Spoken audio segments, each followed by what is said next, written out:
வாங்க வாங்க செவ்வாழை, ஏலக்கி, மலைப்பழம் இத பத்தி பார்க்கலாங்களா? இந்த 3 பழமும் குழந்தைங்களுக்கு நான் டெய்லி குடுப்பேங்க. இது நெஜம். குழந்தைங்களோட 7, 8 மாசத்துலேருந்தே நான் குடுத்துட்டுருக்கேன். இப்போ வரைக்கும் 2 1/2 வயசு வரைக்கும்.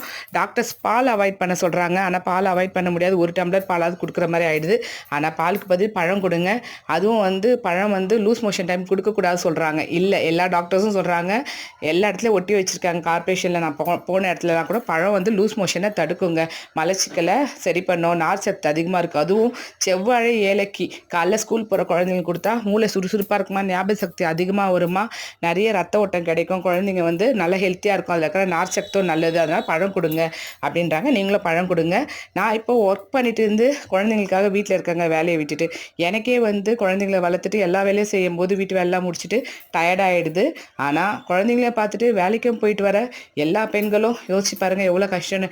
நிஜமாக எல்லா பெண்களுக்கும் ஒரு சல்யூட். Happy women's day. எல்லாருக்கும் இனிய மகளிர் தின வாழ்த்து.